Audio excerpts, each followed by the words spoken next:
house schoolroom anymore. So a primer somehow, Christine, that explains, really and truly explains what you go through. I don't know how you communicate that to the community. I am not for a minute suggesting that I become chair of this committee, but the point is, You're welcome. the point is, you all know what you're all talking about. We understand it.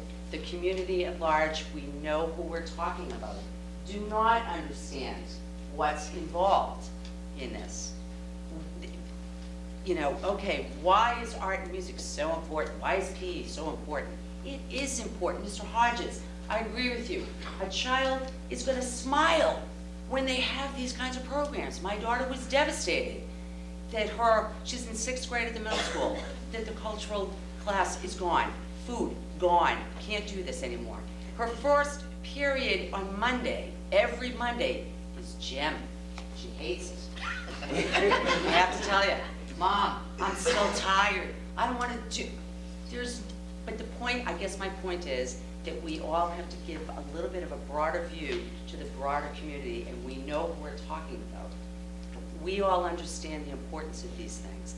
And my second point is, are we involving our teachers somehow in this dialogue? I've had some conversations with a few teachers that would be more than willing to stand in front of a microphone, not here, but at town meeting. Is there any way that we can, is there something that does not let them get involved in this process and give some pleas? Well, how do we get that started? You're gonna tell me, right?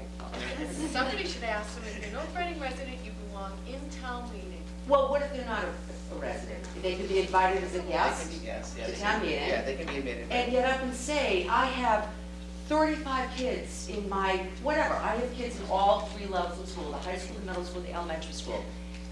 There are teachers that really are frustrated.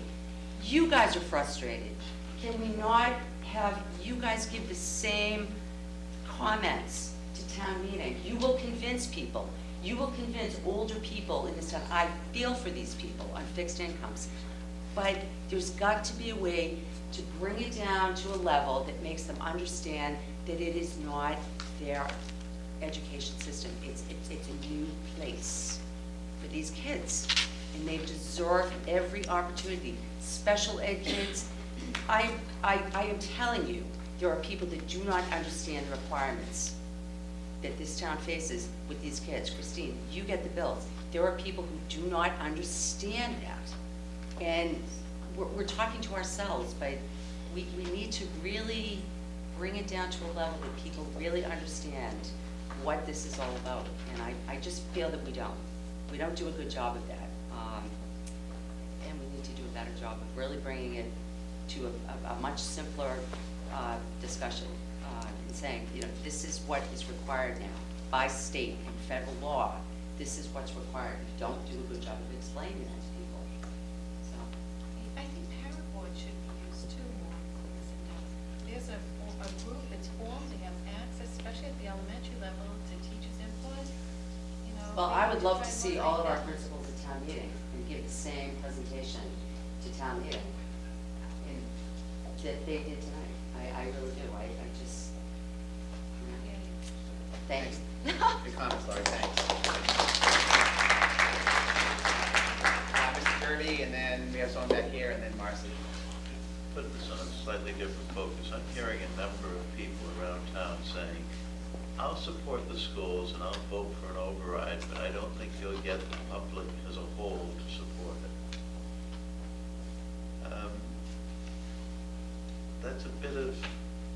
That's a two-edged sword, isn't it? If they're going to support it, and they don't know specifically people who won't, they're just afraid it won't happen, maybe there is enough support out there.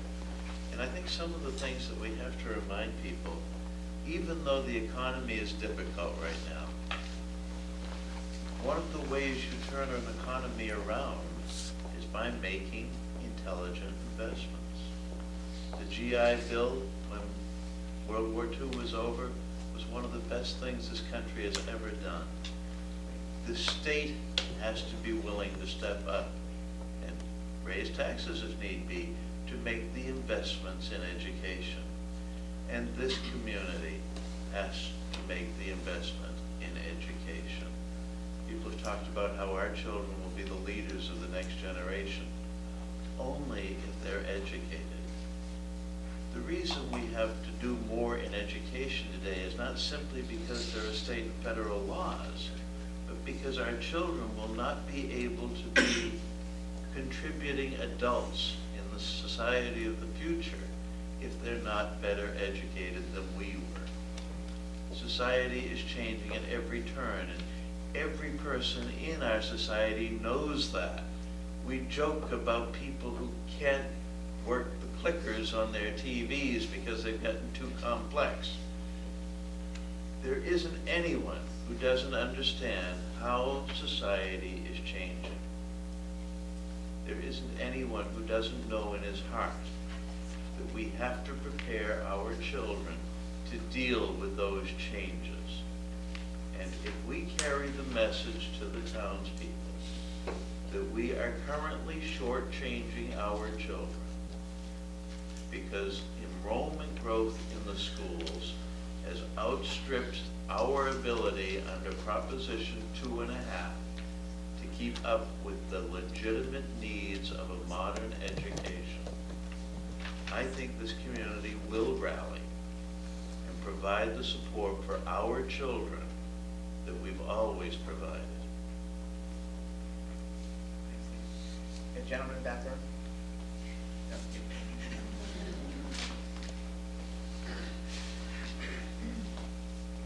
My name's Ed Alter, and I have two small children and at the little school. My family and I moved here about 3 years ago. And as I'm sure probably a lot of people here, we moved here because of the school system. We did a lot of research before we moved here, and the school system was priority number one. And I'll tell you right now, if these cuts had happened before we moved here, we wouldn't be here now. And it's really frustrating to me that we're sitting here talking about, well, what cuts, would you like to put back? It's cut the bits, but which bit would you like to put back so that we can still have an inadequate education, but it won't be as inadequate. It's ridiculous, and I don't understand why. And I'm a little ignorant on the politics of it all, but I guess I don't understand why this type of thing every year has to be put up. Why this has to be an override issue? Why can't we just have a full education with all the classes, full day school every day, and that's a given? It should be guaranteed. I don't understand why that's not an option. I realize that there are other things that could contribute to the budget, and I realize that there's fire and police, and they're all extremely important. But how is it that all these other communities that are in the same strapped situation are able to do it, but we're not? It is beyond me. And one more thing I'd like to say is that, for anybody out there who doesn't have children in the school system, there's an opportunity cost here. If you're not providing a good education, people aren't going to move to the town. And there might even be people who are moving out of town because of the school system. And that's tax money that's gone, and that's only going to make things worse. So, that's all I'd like to say, and I'd like the people to consider that when we go to town meeting. Thanks. Thank you. Before I go to Marcy, quickly an answer, and I think Dr. Troden stated it before. One thing about the surrounding communities, they're all starting at a much higher level. So you can see them, Linfield or other towns cutting, but they have so much more. They're just getting to the skin. They're not to the muscle. They're not to the bone. We're getting close to the bone, and I think that's the difference. When Dr. Trouden talks about North Reading, Linfield High School offering more AP courses, and it's a smaller school than North Reading High School. Probably 100 students fewer right now, maybe even more. Yet they offer more courses in advanced placement than we do. And that's the issue. So they could cut 2 or 3 advanced placement courses, and people would notice, but it would just maybe be 2 or 3 that have maybe 5 or 6 kids in them. Remember last year, Lexington had a budget problem. They were all up in arms. They were going to have to cut Chinese language lessons out of their elementary schools. How horrible. We have 2 languages in our high school, and they're teaching Chinese in elementary grades in Lexington. Now, I'm not proposing that tonight. I'm just making the point. Dr. Troden would be. Because he came from China. He was there for 2 months. I was 2 years, 2 weeks. It was a long time. We were looking for him. But I guess the point is that we're starting from such a low base that when we have to cut anything, it's bone. And that's the only point I want to make. And even Wilmington, Bill Assis Right. pointed out earlier, Wilmington's got free all-day kindergarten. If they have to cut, they'll start charging a fee. You know, we're maxed out on fees, and we've got nothing left to cut. Marcy? Thank you. Marcy Bailey. There's so much tonight I want to address. I'll try to keep it simple. I think in the end, this is all about balance. It's the balance between general government and the school system. It's the balance between regular education, special education. When there's not a big enough pot to go around, you have to balance those needs as best as possible to serve as large a population as possible. That is my goal as a member of North Reading United for Education and Stand for Children, to try to make that happen. The override, obviously, I would support that, and I hope that as many people as possible do. But we can't count on that. And what we can count on is the funds that are available across the school department and general government. What we can take responsibility for is using those as best as possible.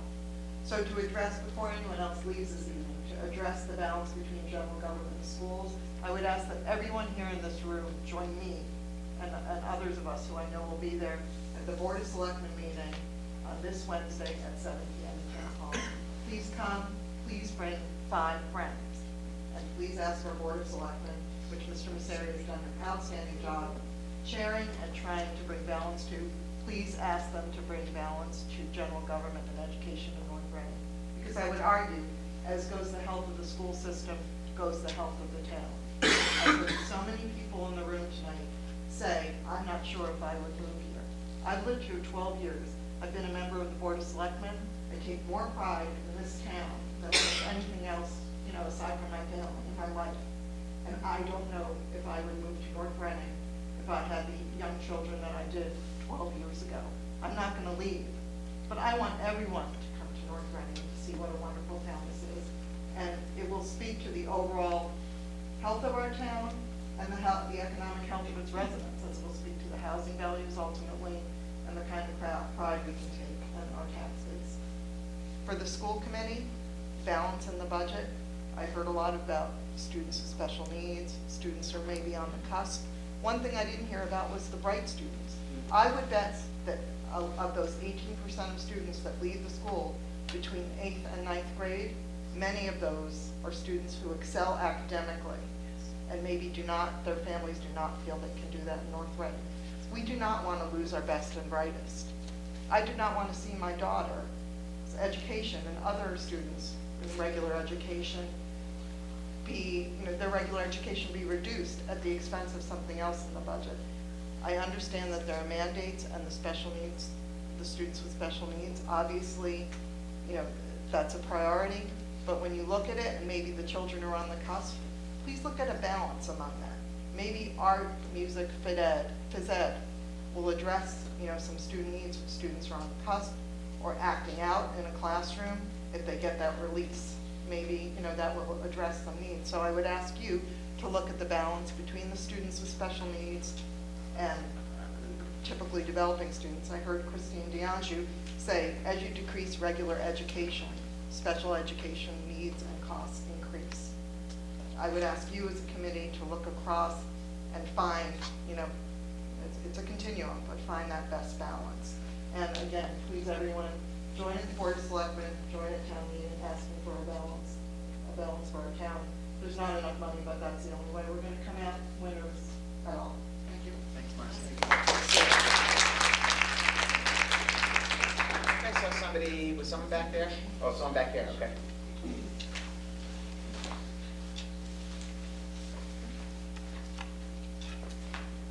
Hi, Melissa Driscoll, Equestrian Drive. I'm a member of NRU and Stand for Children, and I want to thank Marcy for inviting everybody here. Too bad a lot of people left, but it was nice to see new faces. Please come to the Board of Selectmen meeting.